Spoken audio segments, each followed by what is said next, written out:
Assalamualaikum warahmatullahi wabarakatuh. Kami dari kelompok 8 akan menjelaskan tentang kelembagaan dan sistem ekonomi.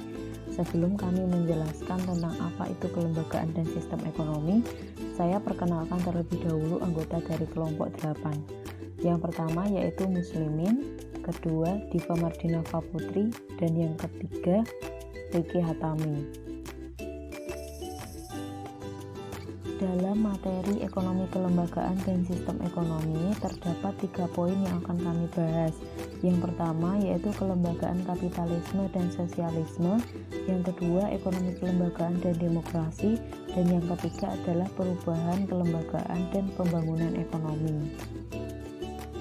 Yang pertama yaitu kelembagaan sistem kapitalisme. Menurut Milton H. Spencer tahun 1977, kapitalis merupakan sistem organisasi ekonomi yang dicirikan oleh hak milik individu atau private ownership atas alat-alat produksi dan distribusi yang pemanfaatannya untuk mencapai laba dalam kondisi yang kompetitif. Kemudian, kapitalisme dianggap sebagai penemuan luar biasa dalam sejarah umat manusia. Bahkan kapitalisme industrial atau industrial capitalism dipandang sebagai transformasi terbesar yang pernah ada di dunia ini. Hal ini dikemukakan oleh Matthews pada tahun 2011. Ciri-ciri dari sistem kapitalisme itu sendiri yaitu ada 4. Yang pertama, kegiatan ekonomi sepenuhnya dikendalikan oleh pasar secara bebas. Yang kedua, adanya kebebasan atas hak kepemilikan baik swasta maupun pribadi sebagai dasar melakukan transaksi atau exchange. Yang ketiga, terdapat 3 pemilik faktor produksi yaitu pemodal atau kapital, kedua tenaga kerja atau labor, dan ketiga adalah pemilik lahan atau land. Kemudian yang terakhir adanya prinsip free entry and exit barriers, di mana tidak ada halangan bagi pelaku ekonomi untuk masuk dan keluar pasar. Kemudian kelebihan dan kekurangan sistem kapitalisme. Kelebihan dari sistem kapitalisme sendiri yaitu ada 3. Pertama, kebebasan ekonomi dapat membuat masyarakat memiliki banyak peluang untuk memenuhi kebutuhan hidup. Kedua, persaingan bebas akan mewujudkan tahap produksi dan tingkat harga yang wajar.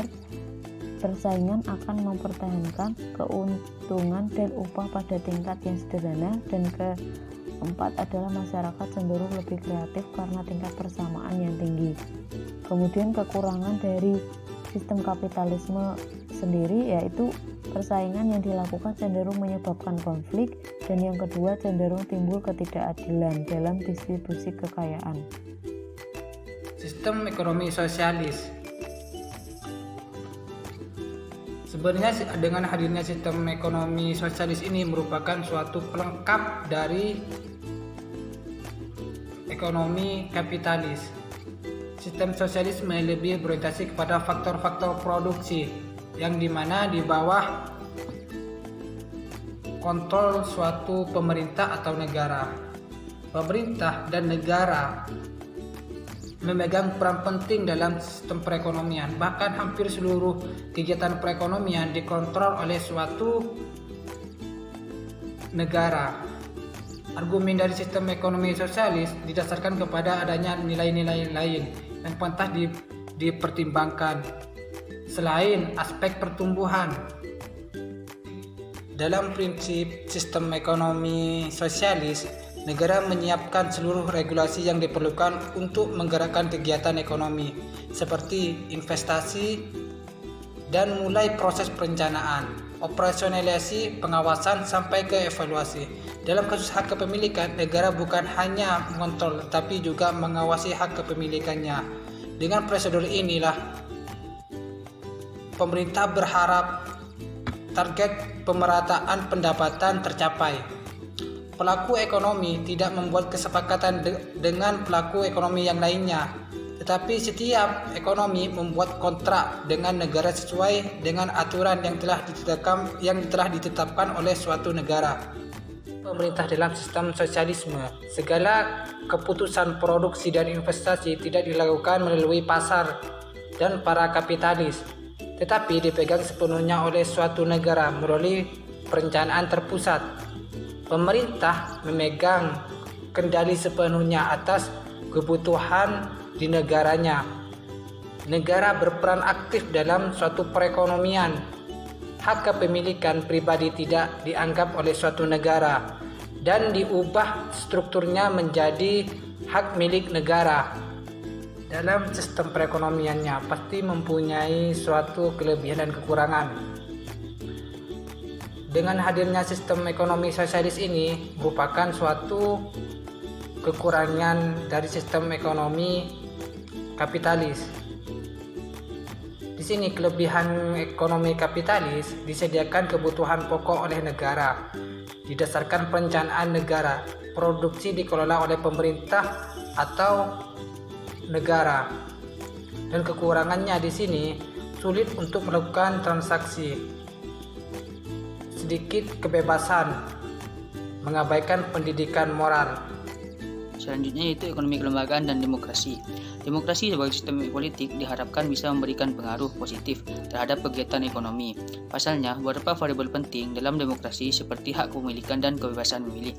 Dari sisi ini, demokrasi sesungguhnya hanya bisa menggaransi dua hal penting, yakni hak-hak politik dan kebebasan sipil, dan kurang memberikan jaminan secara langsung bagi pertumbuhan ekonomi. Hak-hak politik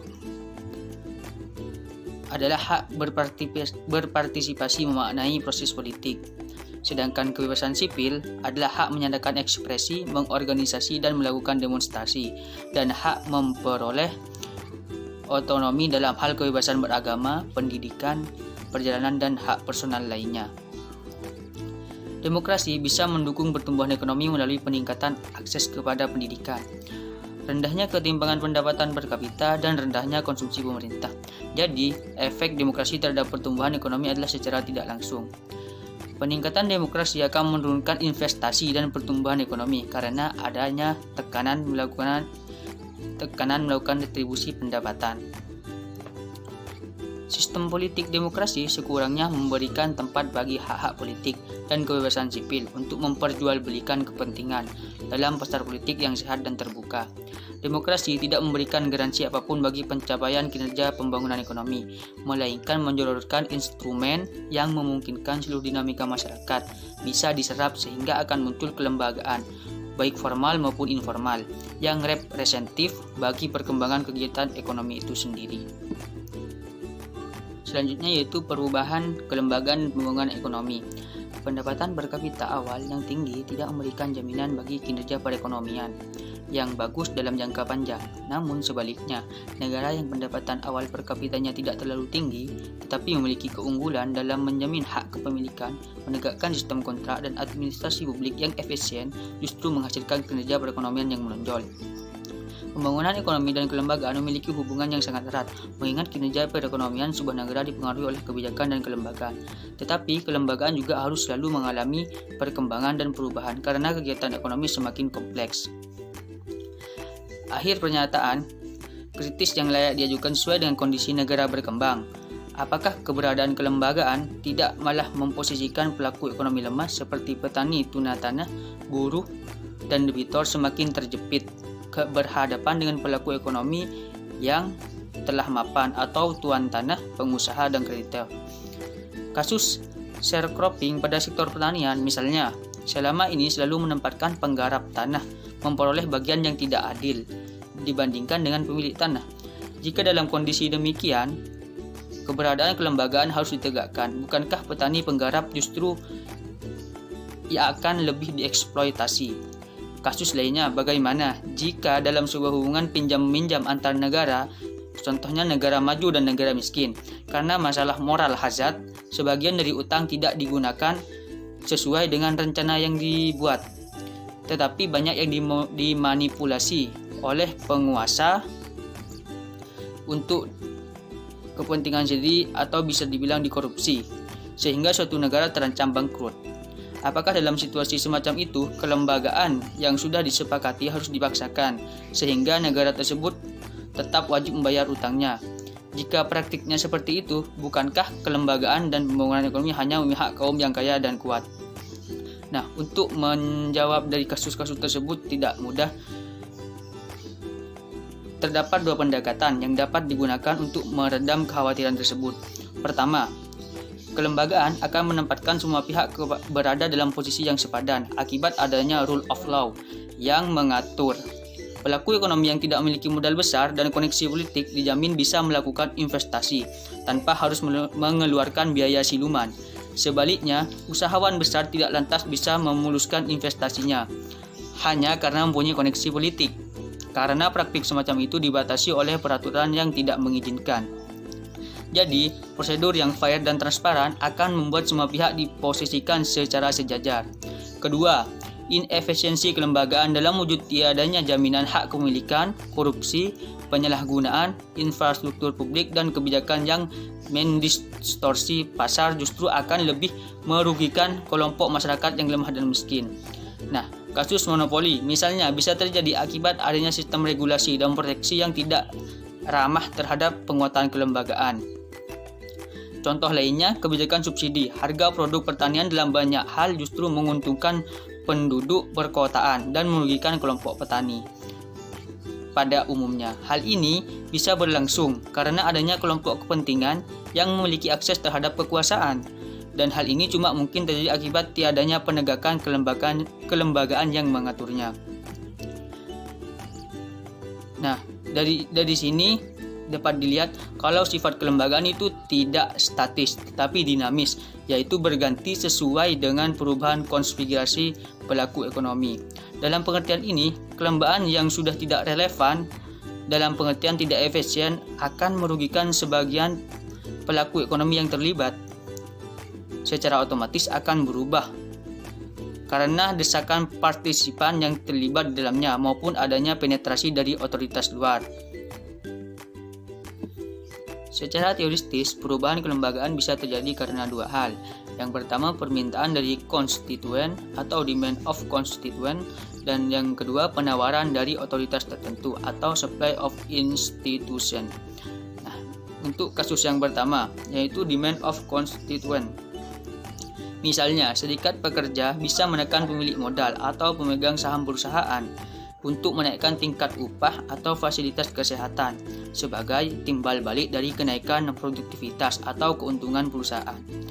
Nah, untuk studi kasus yang kedua yaitu supply of institution. Misalnya, pemerintahan berupaya terus memperbaiki tingkat kesejahteraan pekerja melalui penciptaan UU, upah minimum. Setiap tahun, standar upah minimum dinaikkan oleh pemerintah untuk mengimbangi tingkat inflasi yang terjadi dalam perekonomian. Perusahaan sebagai entitas yang menjadi objek dari kebijakan pemerintah tersebut terpaksa juga harus menyesuaikan sistem pengupahan pada pekerja berdasarkan kebijakan UU tersebut. Nah, melalui skenario inilah perubahan kelembagaan akan terjadi untuk menjaga agar tindakan dan kegiatan ekonomi terus berjalan.